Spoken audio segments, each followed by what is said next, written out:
All right, let's get right into it. We're talking about a story of a super modern city, one that's built quite literally on top of an ancient mystery. And here it is. This is the Singapore Stone. For centuries, this rock has been a silent witness. It saw a kingdom rise. It saw it flourish. And then it saw that same kingdom almost completely erased from history. So, what if a city's oldest story, its founding chapter, was written in a language that nobody alive can actually read? That's the huge puzzle we're going to try and unpack today, the riddle of this stone and the lost kingdom it came from. And this quote, it just nails the problem, right? A linguist basically saying the age of easy code breaking is over. What's left are puzzles, maybe even puzzles we can never solve. And that really sets the stage for the challenge facing anyone trying to unlock Singapore's very first chapter. All right, first up, let's start with the artifact itself. What is the Singapore Stone, really? And why is its story so tragic and compelling? Okay, so just look at this timeline. It's kind of heartbreaking. You've got this massive 10-foot-tall boulder covered in writing, standing there for centuries. And then, in 1843, the British just blow it to pieces to make the river wider. Just like that. It's such a stark example of progress completely bulldozing over history. So here's the crazy part. The script itself, scholars think it's Kawi, which was used in Java. But the language? No clue. It could be Old Javanese, Sanskrit, maybe even Tamil. We just don't know. It's like having a book written in the English alphabet, but the words themselves are from a totally alien language. And since most of the stone is gone, there's just not enough left to ever crack the code. It's this incredible puzzle with almost all the pieces missing. Of course, while the experts are scratching their heads, the internet has already solved it. My favorite theory comes from a Redditor who joked it says, "Don't forget to drink your Ovaltine." You gotta laugh, right? It's a great reminder that in the face of a huge, unsolvable mystery, sometimes humor is the only way to go.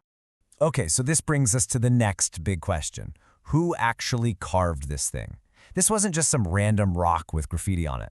No, this was a major landmark from a powerful, wealthy kingdom that was booming here long before the British ever showed up.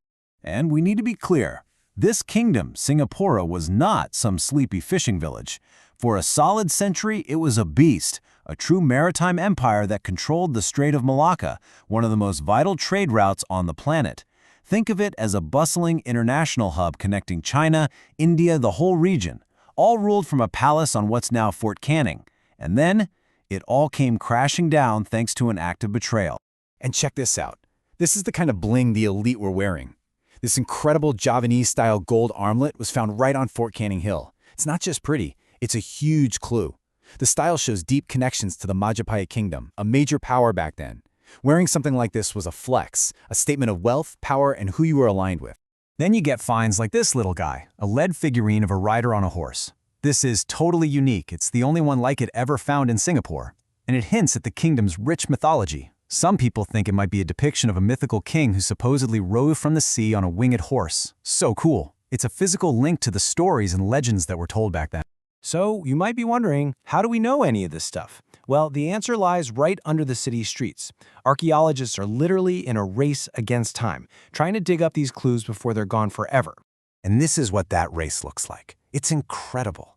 In the exact same spot, you have a fragment of a 14th century celadon bowl, and right next to it, a piece of a teacup from a colonial-era hotel. They're like time capsules from totally different worlds, separated by hundreds of years, but found just inches apart in the dirt. It really shows you the layers of history stacked right on top of each other. And here's the really amazing part. All these little discoveries, they're not just random objects. They actually line up with descriptions in ancient texts. It's like we're finally able to draw a map of this lost city. We can say, okay, the royal palace was here on the hill.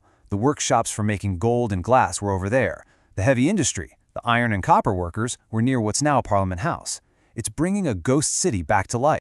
But, and this is a huge but, here's the conflict. We're talking about Singapore, a city famous for constantly tearing down and rebuilding. So how on earth do you protect a history that's still buried under the ground? This is the problem in a nutshell. Look at these legal loopholes. A developer can literally refuse to let archaeologists on their site. If they dig up a 700-year-old artifact, there's no legal duty to even report it. And the National Heritage Board, they can't legally stop construction even if they know the site is historically priceless. The whole system basically defaults to prioritizing the new skyscraper over the ancient kingdom. And get this, under the old law, the fine for deliberately blocking an archaeological investigation was $200. $200! I mean, that's less than a bad parking ticket. It's a ridiculously small price to pay for potentially wiping out an irreplaceable piece of history. So what's the result of all this? It's a system where new buildings can just pave over priceless history. The simple, stark truth is that without stronger laws, the pool of archaeological evidence is shrinking every single day. It's like Singapore's economic miracle is in a direct race against the discovery of its own past, and with every new foundation that's poured, another chapter of that story could be lost forever. Okay, so given this huge challenge, what can actually be done? Is there a path forward? How can we protect these buried stories for the future? Well, the good news is that experts have already mapped out a pretty clear path. It's not about stopping development, it's about balancing it with preservation. And the ideas are really common sense. Step 1. Make a list of archaeologically sensitive areas so developers know what they're dealing with before they build. Step 2. Make it a legal requirement to stop work and report any big finds. Step 3. Give the Heritage Board the power to actually investigate. And finally, Step 4. Make it clear that these antiquities belong to the state, to the public, while still rewarding the people who find them. It's a roadmap to a better system. And in the end, it all comes back to this stone. It's the ultimate symbol of this fragile history. It's a powerful, tangible reminder of everything that's already been lost, and it's a call to action to protect what's still buried. That broken face, that silent script, it's a warning of just how easily a whole history can be shattered and silenced forever. You know, this really isn't just a story about Singapore. It's a question that every single modern city has to ask itself. As we build our shiny futures, what are we doing about the foundations of our past they're built on?